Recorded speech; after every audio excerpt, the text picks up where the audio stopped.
here I can invite our next speaker to the stage. It's Anton Arhipov, developer advocate at JetBrains. Anton, hi, and welcome to Java Conference. Hello, hello. Great to be here. Wonderful to have you here. So today we celebrate Java 30 years, like through all this year. So in which year, in which version of Java you joined this community? Can you remember? 1.3, some kind of update of 1.3. Wow. I don't remember exactly. Wow. Yeah. I joined when it was 1.6. It was a nice And release. It didn't have any features. It added a few performance updates, and I think Java scripting API was also included.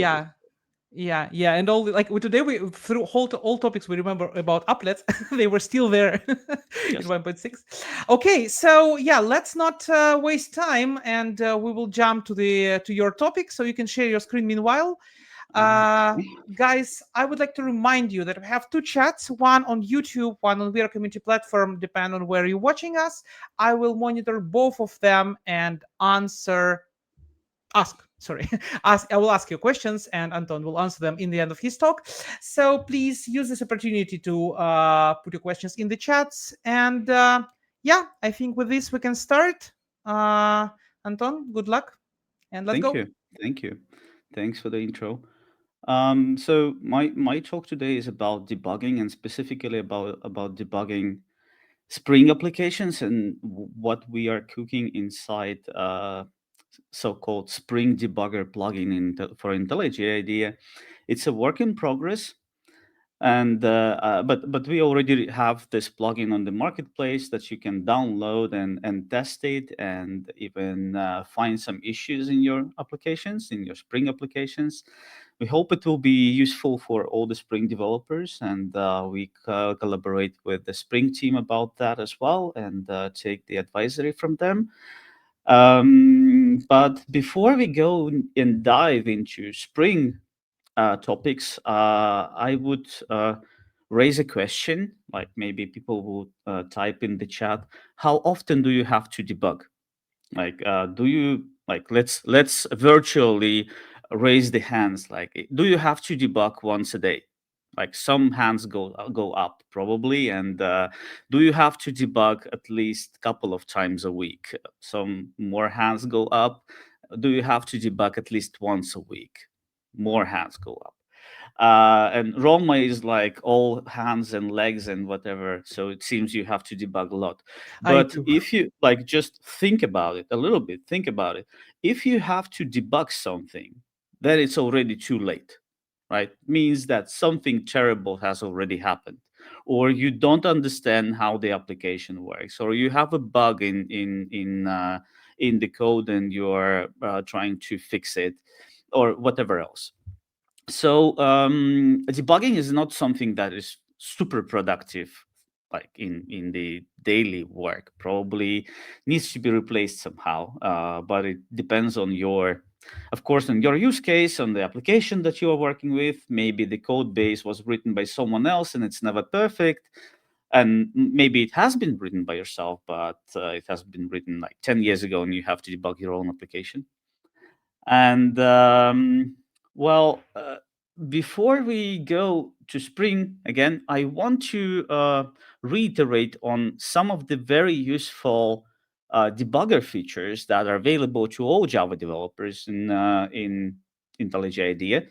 And but why? Because it actually is a foundation for what we are building for Spring, and it's very useful and it's good to know about that. And a lot of developers don't actually go beyond setting a breakpoint, and in fact I'm going to start with the breakpoints.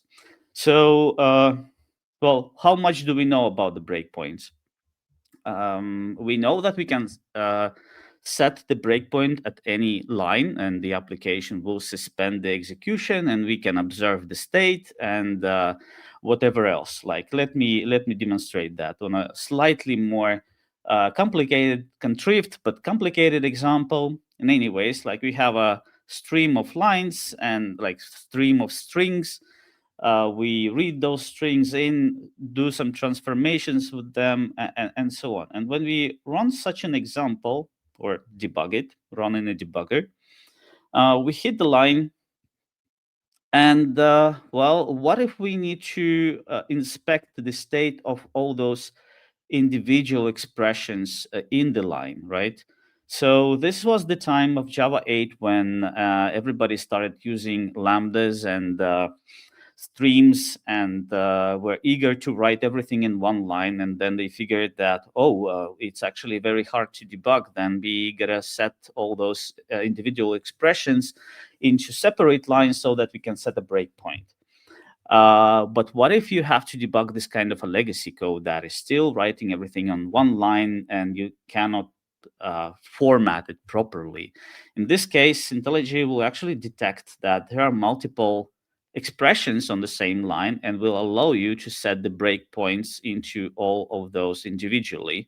So if we let the program run, we hit those steps in the pipeline one by one. We can, jump over through those steps one by one and so on. It looks nice, looks neat. We can inspect the state of the lambda. We can step through the logic of the lambda blocks if they span more than just one line. But it might not be actually the thing that we really need. The thing that we really need in this kind of situations is probably something else. Let me remove those breakpoints from the middle of the expression. When we hit the line like this, we actually what we want to debug in most cases is understanding how the data is being transformed and how the data flows from the beginning till the end of the stream. And for this purpose, we have a trace current stream chain action that can visualize all those expressions one by one. And well, we can do it in a split mode and see how the first operation filters out something, how the second one filters out something, and so on. The reason we hide this operation is that it is not actually a simulation. It is an actual execution of the code and visualizing the data that was read into the stream and processed by the stream. And therefore, just visualizing of this pipeline would cause the side effects if you have any in the code, right? So if you open a database transaction, then during the evaluation of the stream, the database transaction will actually start, and that's why we are hiding this. Nevertheless, it's a useful functionality in some cases when you work just with the collections that don't have any side effects. Great. So we know about the breakpoints. We can set the breakpoints at any line in the code, and we can stop and inspect whatever the state of the program is. However, there is more that what we can do with the breakpoints. For instance, we can set the method breakpoints, and historically, people try to avoid them because they make the application slower. The code runs interpreted, and well, it's just inconvenient. And in many cases, you don't. If you set a method breakpoints, it means that you don't know when it's going to be executed, so you're just waiting for it to hit. Okay, but in IntelliJ, for about 10 years now, the method breakpoint is actually emulated, meaning that it's not a real method breakpoint. It's something that emulates the behavior, but the real execution of this breakpoint is not interpreted. It sets the synthetic line into the method and sets the line breakpoint instead. But for many use cases, for let's say for the majority of the use cases, you never actually need the real method breakpoint, and the synthetic one is just enough. So what is the use case here? We have an interface, and I have set the breakpoint for a method. Let's briefly switch to another one. And we can see that this bool method on an interface is going to be intercepted. So what is going on here? We have a factory that returns a base interface implementation. So it means that there could be multiple implementations of that interface. And we want to intercept the invocation of that implementation no matter when it's called. So we're gonna set the breakpoint right here. And if we run this or debug this program, we can see, aha, the method bool of this inner class has been executed, and we intercepted that right away. So, and the execution is right here. So we are calling it from the main method. But if we didn't know about this functionality at all, this alone is not very impressive, because if we know where the method is executed, we can just set this breakpoint right here, debug the program as usual, do a step into, select the method, where do we want to go, and jump to the same location, just the good old way. But what if we have this situation where we definitely know that some code is being executed? We know that this method foo has been invoked, but the static analysis does not reveal that that it's even used anywhere. As you can see, IntelliJ is telling us that method foo is never used. Uh, how come?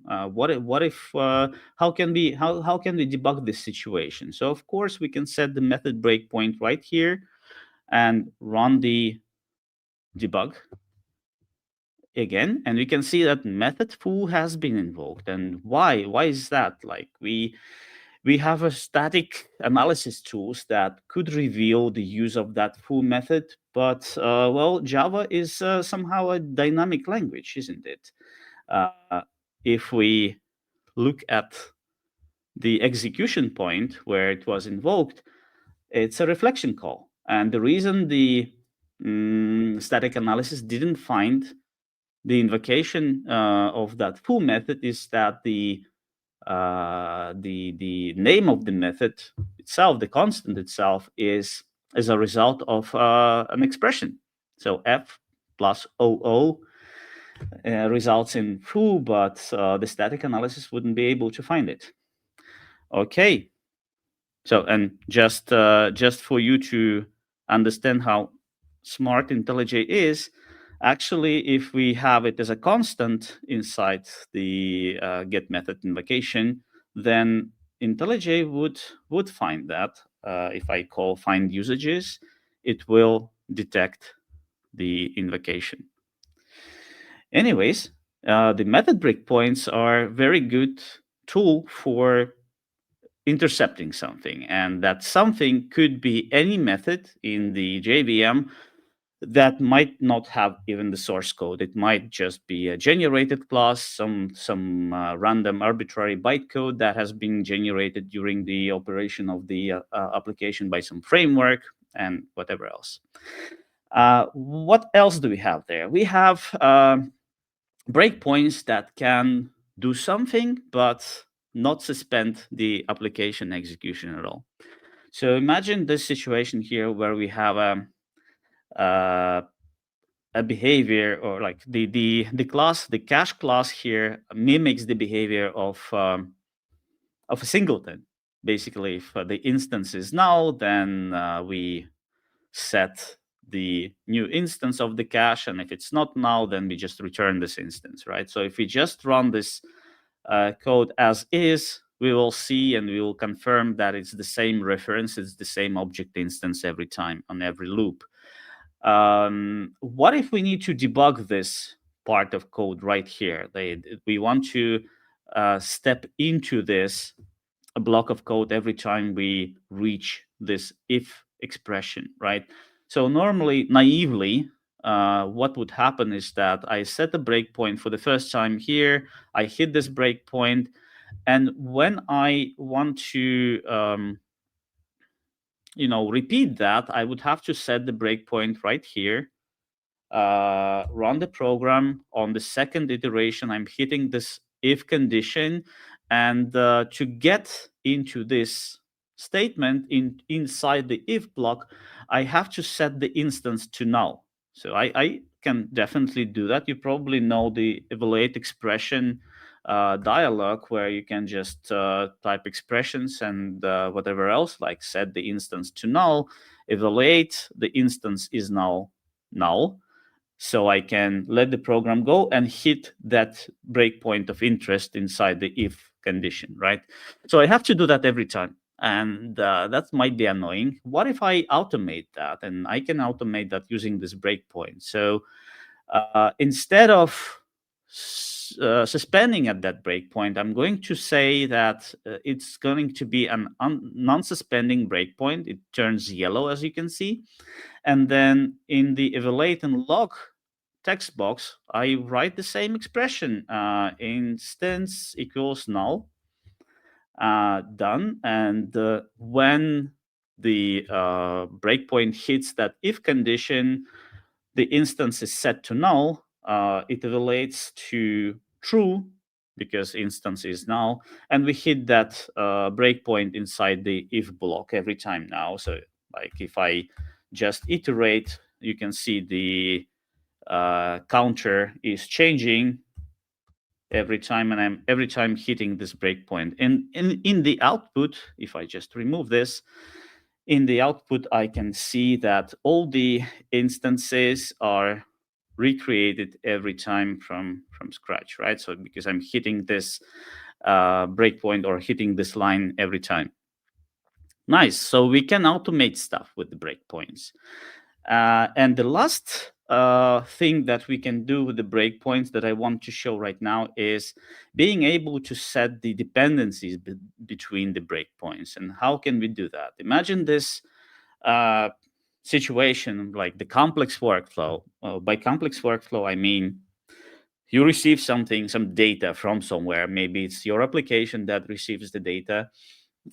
Say it's going to be an ID, like in this example. And when we work with this ID, we pass it to a method invocation that passes it to the next invocation, to the next, to the next. So there is like a long workflow, like step one, calling step two, step three, output method, and so on. At the very end, we don't even remember how did we get here. So of course, there are tools in IntelliJ that allow you to analyze the data flow to here, and we can go and confirm that okay, there is a fork in the code, like there is a split. We started from the process method, and we can analyze that vice versa as well.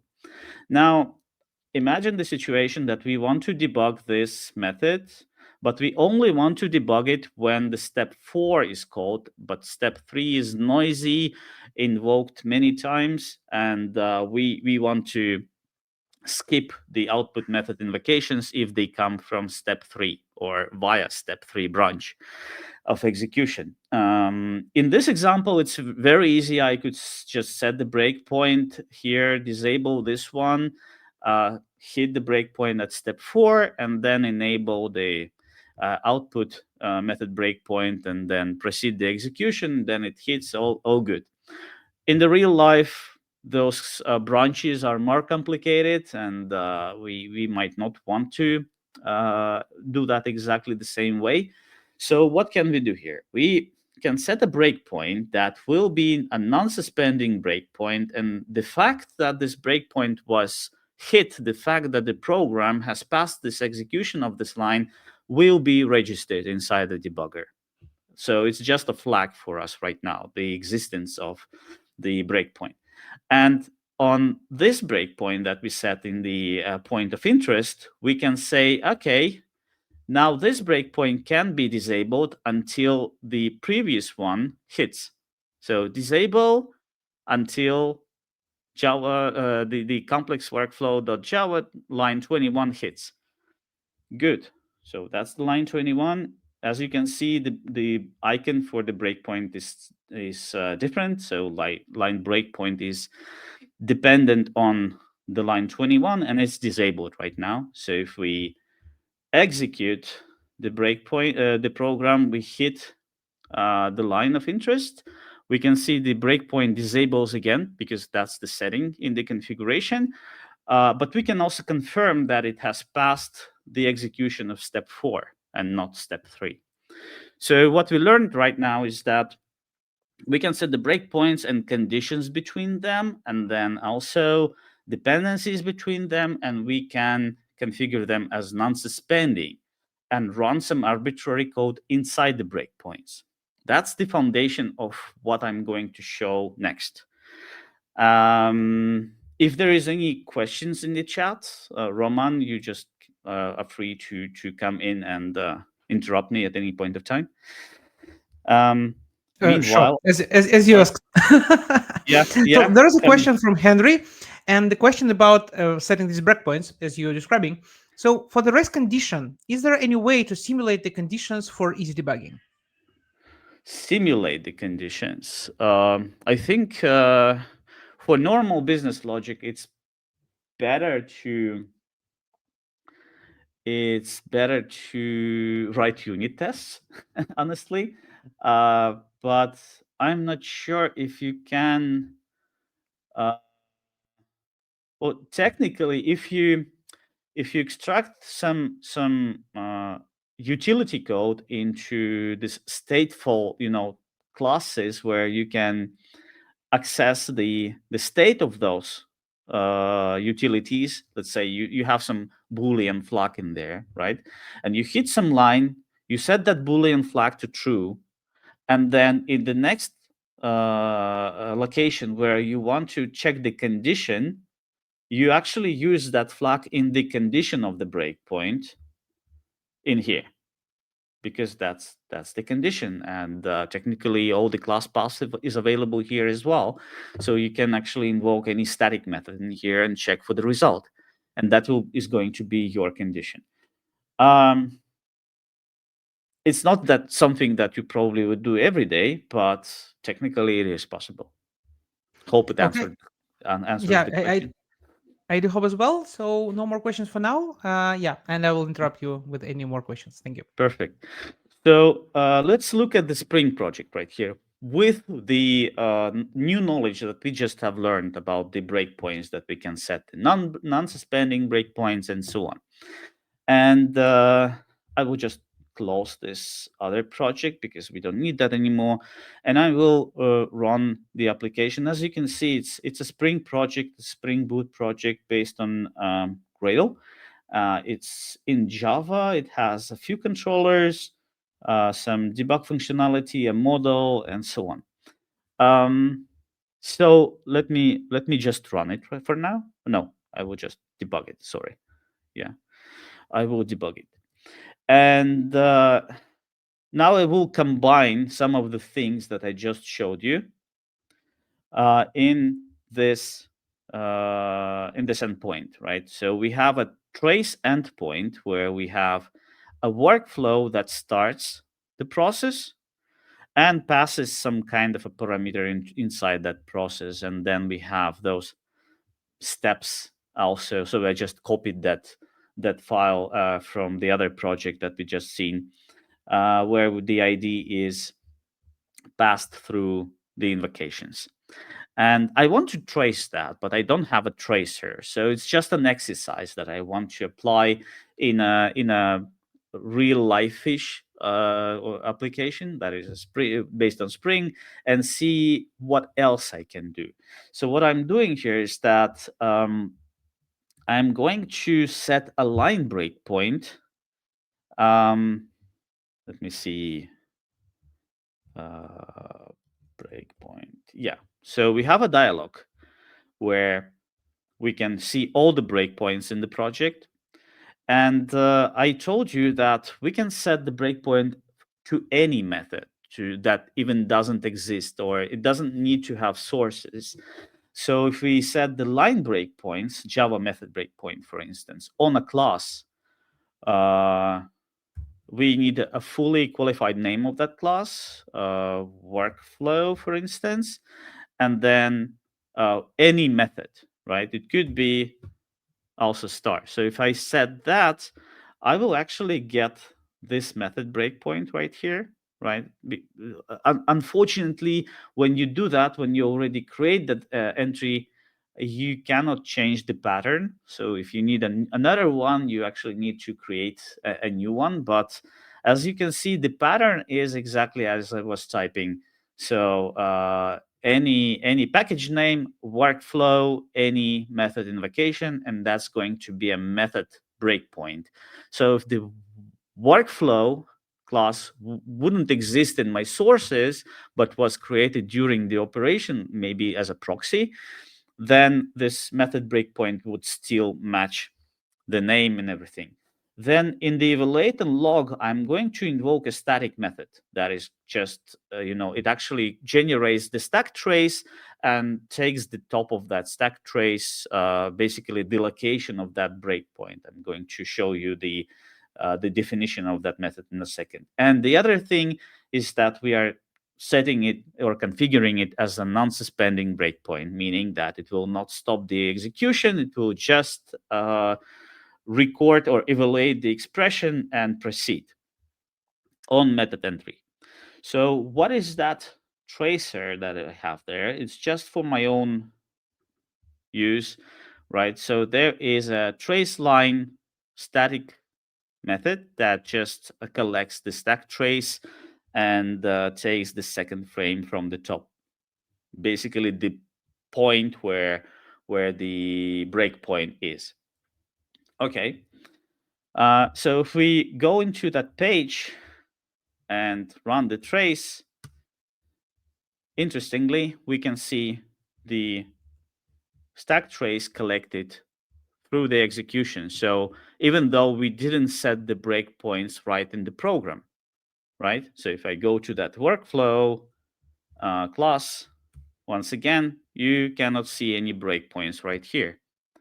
So imagine if my tracer was just a plugin for IntelliJ for the debugger, you just run your application in debug mode and get that trace for free. You don't have to implement anything. You don't have to set any breakpoints or write system out print line statements. I just collected it for you and I'm just printing it out for you. Of course, if I have to execute this like the execution, if I repeat the execution multiple times, the trace is not cleaned up. Maybe I want to clean it up, so I would have to set the, let's say, some other breakpoint right here, a non-suspending one, and do something like this: trace calls clear, yeah, don't need that. And if I run those traces or execution again, you can see it's recollected every time the collection is clean, so I don't have too many traces in memory. Okay, that's an interesting exercise, but how is it related now to Spring? So we are in a Spring application, of course, that's how, but not directly. All those breakpoints can be used by some other plugins as well. And one of those plugins now is Spring Debugger. So if we go to the marketplace and find Spring Debugger, right here, it's installed. It activates automatically, right? So it actually will set the breakpoints into the interesting classes inside the Spring framework itself that we know. We register ourselves inside those places, we collect the data, we monitor how the beans are loaded and so on. And now we can help you visualizing something. And let's take a look at the application that I have. Here it is. So I have an application where the account name is undefined and the display name is a dummy account. And if I reload the page, it actually changes. We have some other functionality in here that we are going to discover a little bit later. So one of the first things I would like to fix is setting the account name, right? Maybe the account name should be something like my own username or something like this. And let's take a look where the undefined is in our code. Let's search for that, right? This is the natural thing to do. Oh, undefined is not found. Let's take a look. Maybe it's just a concatenation of the strings. No. So undefined, no, we cannot find it. What can we do? Let's take a look at the index.html and our account name label. Maybe we can find it like this. So that's there. We can see it's a name placeholder and navigate to the place where it is set inside the controller method. And well, it's coming from the developer name. It's read from the properties. So that's the field. And as we can see, the property name is injected. So if we go to that location, oh, there are multiple locations. So the application is somehow complex one. So we are obviously running in a debug mode, in a development mode. I think it's not definitely not production or test.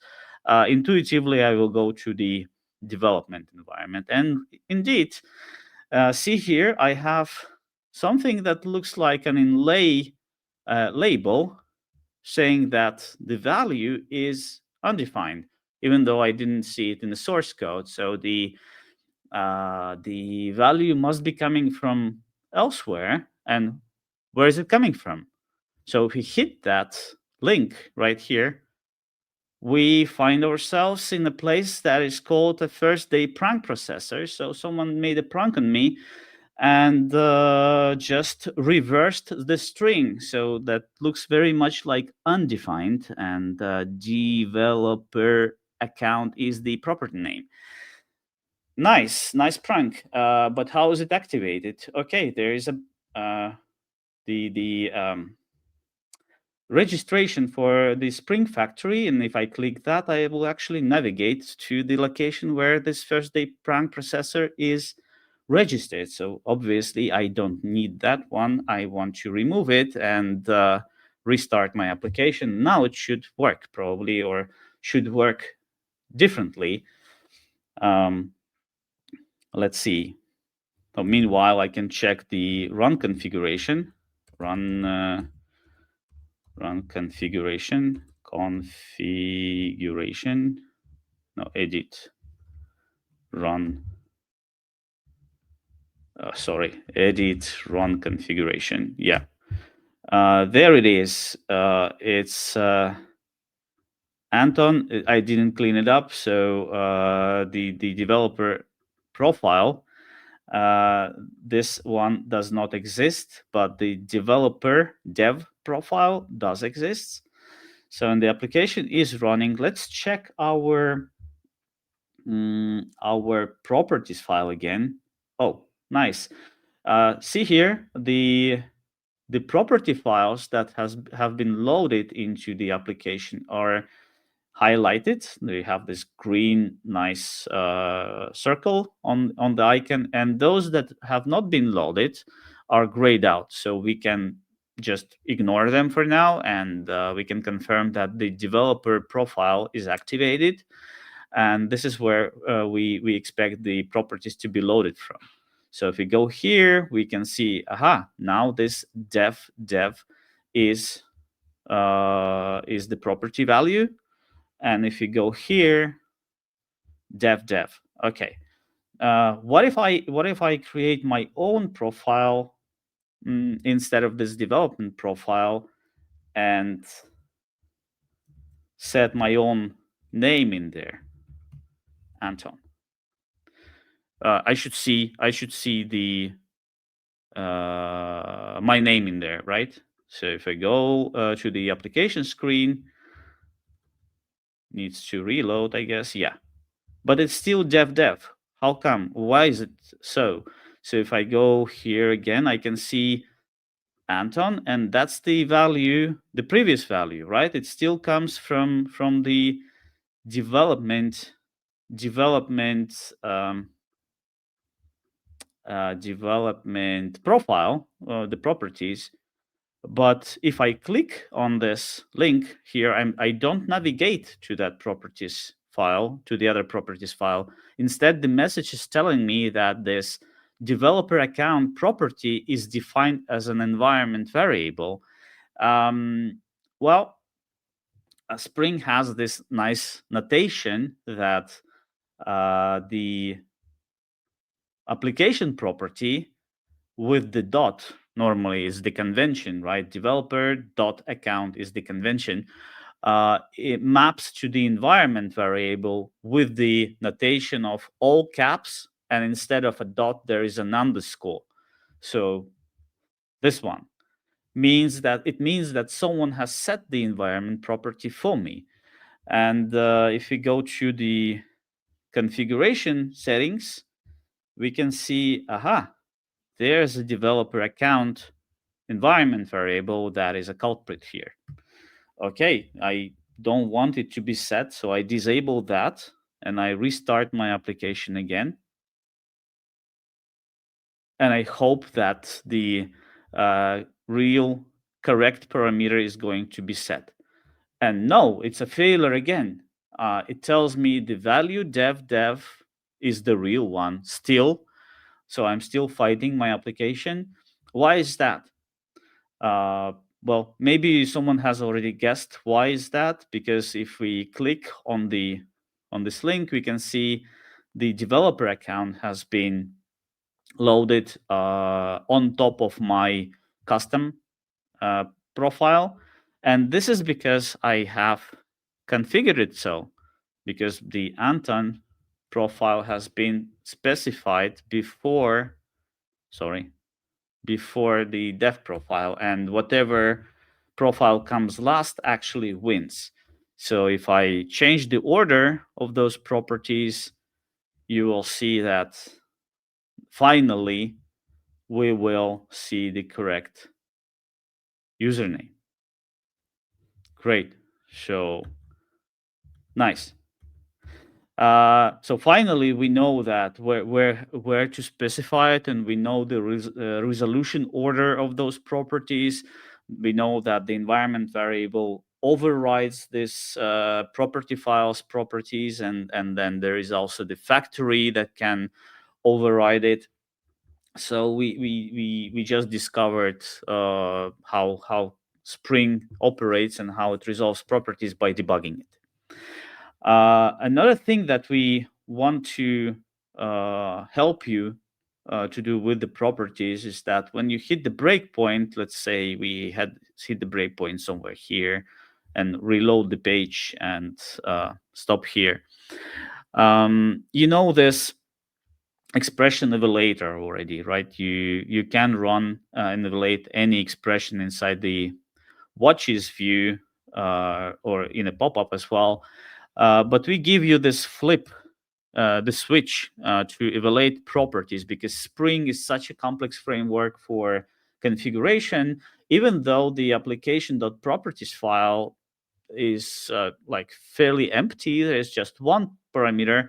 In fact, there are thousands of different parameters for the framework that have a default value, and you can evaluate them and see where those properties are coming from. So you can actually ask to detect the source of that property and navigate to the location where it is defined. Okay.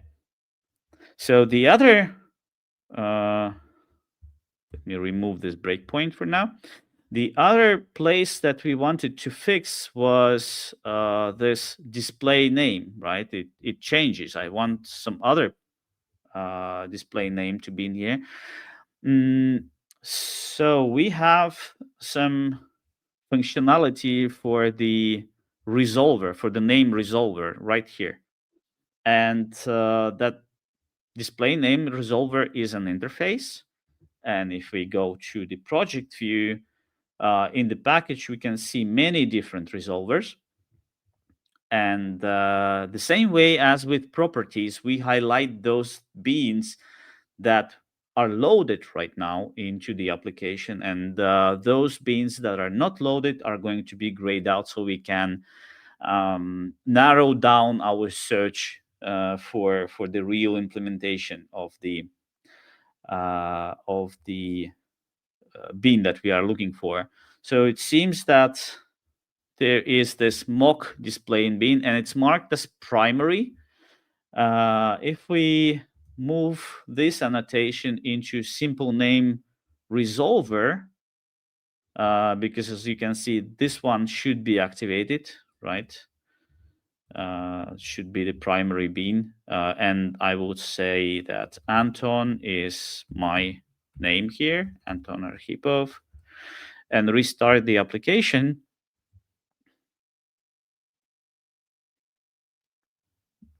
And go to the screen right here. 1, 2, 3, 4. Yeah, it takes time to restart, but now we have a correct display name. So what we have just seen is that the Spring Debugger helps you to, observe what beans are loaded, and it helps you evaluating the expressions with the beans as well. So if you set the breakpoint to the same location where we had it previously, let's say right here, and we rerun the page to hit the breakpoint. Next to the Spring properties, you can also evaluate any beans expressions, even if those beans are not reachable from within the source code. So if we are staying in the home controller right now, we still can reach out for the what is it entity manager, for instance, right, and write some queries against the database from somewhere, right? So just to evaluate the expressions and evaluate the state of the application, maybe interact with the database, maybe interact with some other services even. So those expressions are pretty useful. So the next thing that I want to explore, or the last thing rather, because we are running out of time, is debug the database related functionality. So when first of all, like, one of the problems that people have with databases is that they forget to configure the data source, and then it's very hard to reach out for the data when the application is already running. And one of the conveniences that we have in Spring support is to create the data source from the properties. But as you can see, the properties for the database are not even defined here. So they were picked up from the environment automatically. And now if I want to create the controller, I don't have those convenience controls in here to press the button and create the data source instance. But when the application starts up, we can actually detect that. We can detect that the application is running and the connection itself, and dynamically register the data source for you so that you can browse it. It's very convenient in this situation when you're just running the application, but when you're debugging the tests, for instance, when you're debugging the test with the database and the test is failing for whatever reason, like maybe the customer, let's see if I have it, customer service test right there. So there's one test failing that is telling me that it fails to check the size of the collection. And when it fails, so let me run it for you and you will see that it fails. It uses the test containers to run the database. On the test start, it will start the database, run the application logic, run asserts, and then stop the test, and the database will be stopped as well. So you see this test is failing, but we cannot check the database because it's already stopped. We don't have any link to that table right now. So if we set a breakpoint right here and try to debug this test, just in a second when it starts, we will see that it will register the data source for me right there. So now we can actually go and check what's inside the table. So the customers table is 4 4 rows, and that is why it's failing. So, and the test expects that there is 5 or more rows in the table.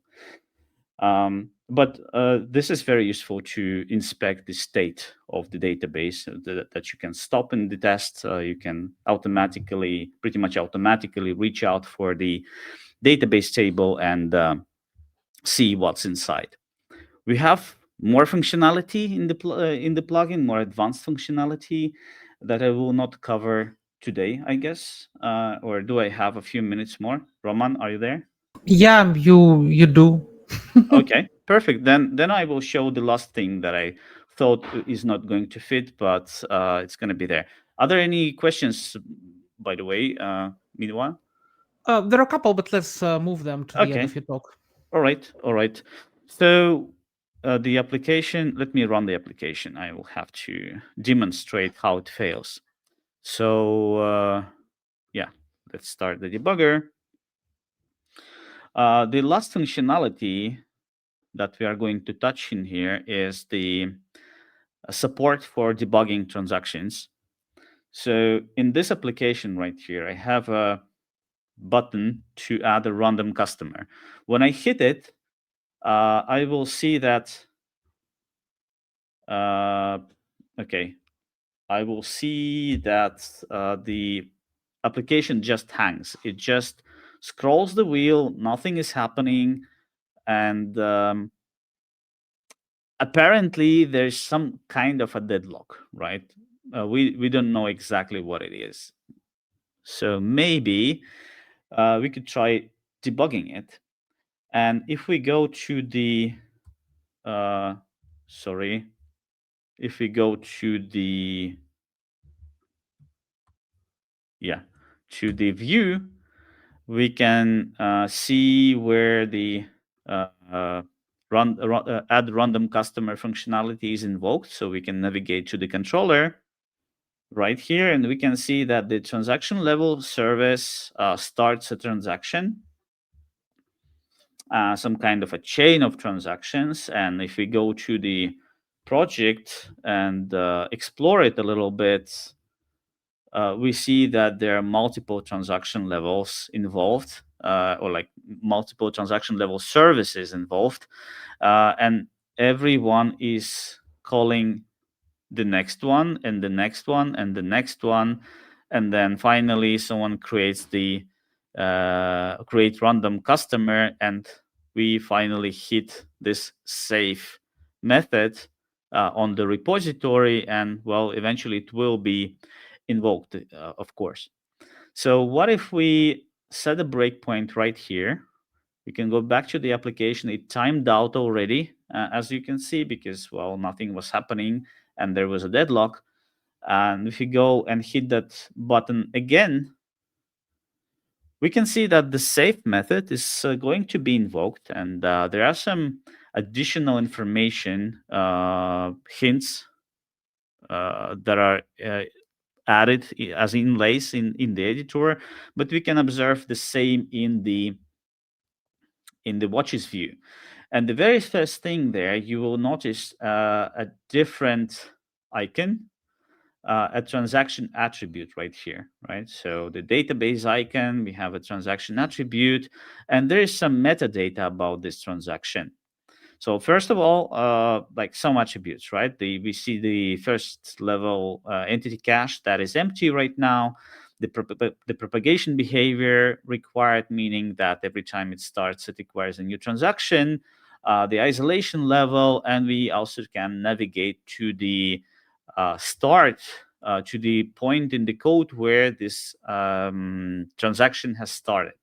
So if we navigate here, we can see it's the transaction level 1 service, and that's the method with the transactional annotation.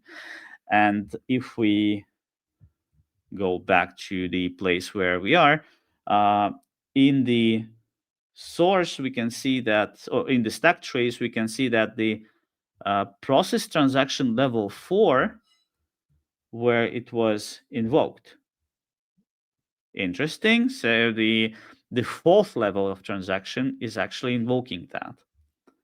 If we proceed further and let the program run, I'm hitting F9 right now. We hit the same spot again. So apparently the create random customer has been called twice.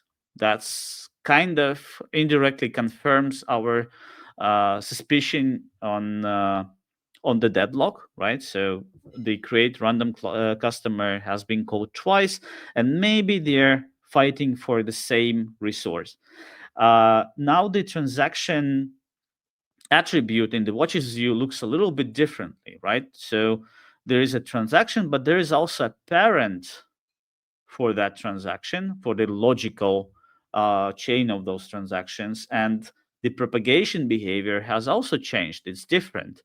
Now it's requires new. So remember, it was requires, and now it's requires new, meaning that somewhere in this chain of transactions, we overrode the metadata for the transaction, and we can actually see the parent where it all started in the level 1, but for the current transaction it starts in level 5, it seems, right? So you see there was a chain of transactions. At the very top, we started a new transaction, and somewhere in the middle, we started another one. And now they are both calling the same method, fighting for the same resources, and locking down on the invocation or the execution of the SQL statement, of course. So it seems like a bug to me. Probably could just remove this attribute. And yeah, I probably need to remove this excessive invocation from level 4. Let me restart the application just in case.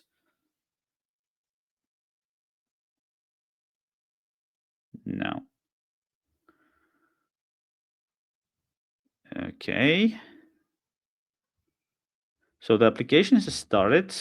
We go back to it and hit the button and hit that save method. I hope it hits only once because we have removed the excessive call. And what else is here is that um, we created the customer in the code, right? We have collected all kind of attributes, and now we are creating the new customer right here. And when we look at the transaction, we see that the level 1 entity cache is empty right now. But when we call the save method that was supposed to be called only once, we can detect that now it's a managed entity, right? It's a managed entity. And now we can also see what's inside the level 1 entity cache, and we can see the same entity as well. And we give it, of course, we give it the nice database icon because we can detect it's an entity, not just a simple class or anything like that. So just to reiterate, what we have in the debugger helps us a lot for building the new support for Spring Framework. And the plugin that we are developing is called Spring Debugger. It's right here. We plan to merge the plugin into the main distribution as well when it stabilizes. And we have a lot of other ideas what else we can debug and what else we can support in Spring applications, and maybe even expand this support to other frameworks as well. I hope it wasn't the time wasted for you, and thanks for listening. Thank you very much. This virtual applause goes to you. I will applause for everyone here. Yeah, I see a Okay. lot of great feedback. Thank you very much for the presentation, and for the overview. Even a couple of things. I follow you and follow your presentations for quite a while, and I think I heard your presentation about debugger like 7 years ago. I mean, one of the first presentations, like how to use IntelliJ better, and some bits were like from this, but then I was really impressed that you can create data source right from the debugger. That's great.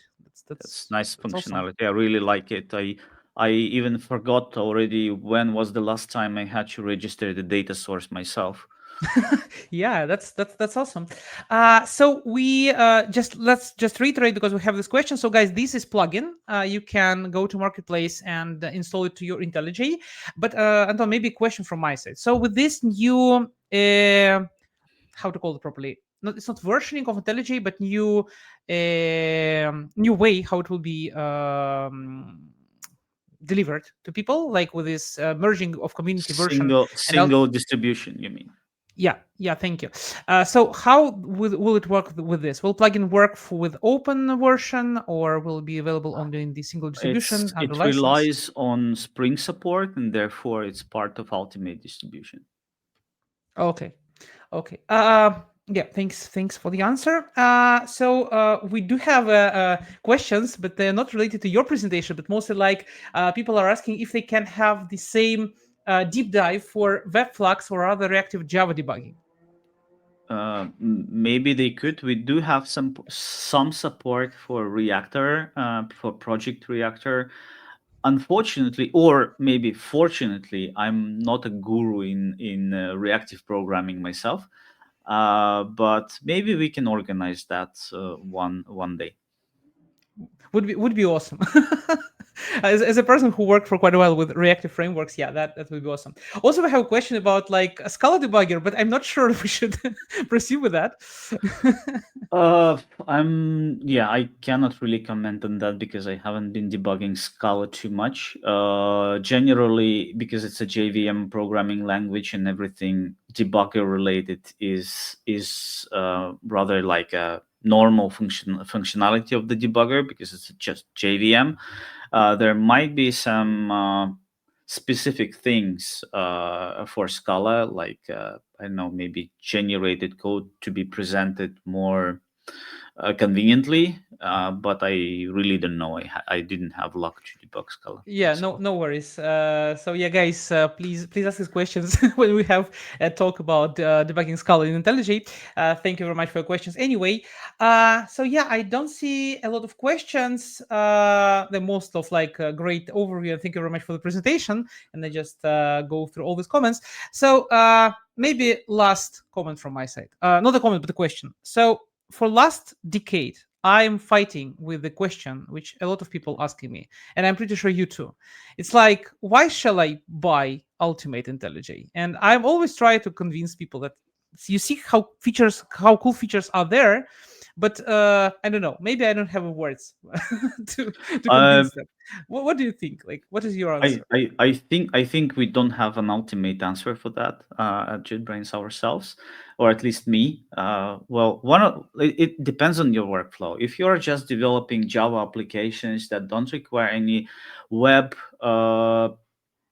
support, they don't not working with the databases, uh, not relying on some let's say you don't need profilers or anything specific, then you will be good with Community Edition, right?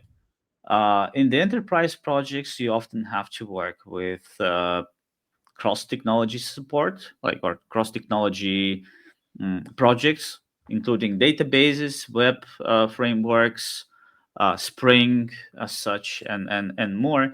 And very often mm, these pieces on the different layers are somehow related. Let's say a property inside a view is actually mapped to some controller parameter or something else, and we offer the uh, like full stack analysis for that, so that if you create a new property, then we can notify you, okay, this property is not used in the template, or you're adding new property in the template. We tell you that this property was never set and it's going to be yellow. And this kind of small conveniences, of course, it changes. It changes in a way that a lot of people now even don't look at the code and generate it using some modern tools. But let's see how it turns out in a year or two. I fully agree. And yeah, even people generate that, but then they need to debug that to find the problems. Okay, Exactly. thank you very much, Anton. It was a pleasure to have you on our conference. Thank you very much for being part of Java On. Thanks for inviting me. Thank you very much. See you. Bye. Bye bye.